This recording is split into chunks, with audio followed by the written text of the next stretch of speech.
ndabashikirije iri jwi ry'umwungere, umutima wuzuye amaganya n'agahinda bitewe n'iyi ntambara ibandanya yiha inkumbi aho hirya mu ntara ya Repubulika Iharanira Demokarasi ya Kongo ihana urubibe n'igihugu cyacu. Agahinda ndagaterwa n'ayo maraso ya bene wacu ariko araseseka, be n'urwanko ruriko rurabibwa. Ndagaterwa kandi nuko iyo ntambara yatewe mu by'ukuri n'umunoho w'amaronko w'abiganzi isi bacambirwa ubutare bwiraye muri iyo ntara ya Kongo. Abo nabo mugabo bagahabwa urwitwazo n'ifatiro na bene wacu bo muri iyo ntara bahisemwo gukoresha ingimba mu kurwanya ubutegetsi butabahimbaye bw'igihugu cyabo, be n'abandi babashigikiye bo muri aka karere ka Afurika. Babandi rero biganze isi bagaca binyegeza inyuma yabo bombi mu kubaha ibirwanisho, bakiva inyuma bisunze amasezerano bagiriraniye yuko ivyo birwanisho bazobiriha mu kubaha uko bashaka bwa butare bwiraye.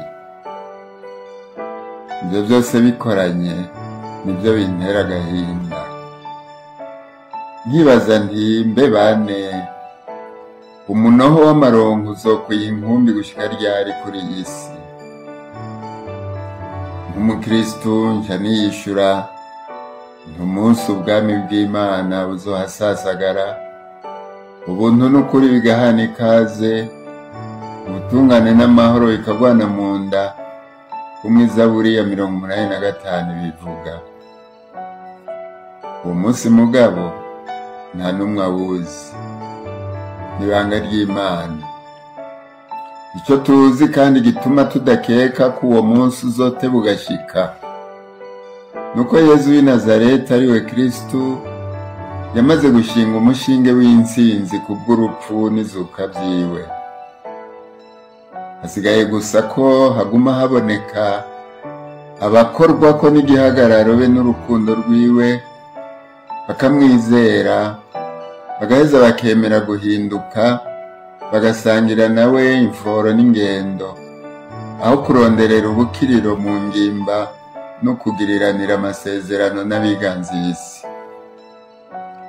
Aho ni ijambo ry'Imana riramutse uno munsi muri Ekleziya Gatolika ritwerekeza,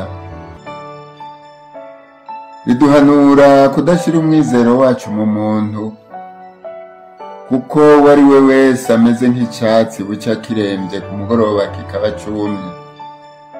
Uno munsi araba afise inguvu n'ububasha mu gihugu no mu makungu, bukeye kabiri agapfa kabora, abahora bamukomera amashi bakamwibagira, abandi nabo mbere no kumuvuma bagasigara baramuvuma. Aho gushira umwizero wacu rero mu muntu nkatwe, duhanurwa kumera nk'ababoro b'umukama Bibiliya itubwira, bashira umwizero wose mu Mana nyene impuhwe n'ikigongwe, imwe nyene ngenze buhoro, yigenza nk'akayaga gake gake gahuhera kandi gahumuriza, mugabo ikaruhira gukura ku ngoma biganje no kuninaza batagira uburyo. Abashize umwizero wabo mu ngimba no mu babahaye ibirwanisho bumvise nk'ibi ndiko ndavuga, kumbure barazunguza umutwe bakitwengera kuko batemera izuka ry'abapfuye. Mugabo kumwe Abafaransa baca umugani, azotwenga neza ubuzotwenga ubwa nyuma. Nawe si uwundi n'uwizeye Yezu yatsinze urwanko, inabi n'urupfu. Muze dusangire gusaba umukama aturonse bene abo benshi mu Burundi no muri aka karere kacu ka Afurika.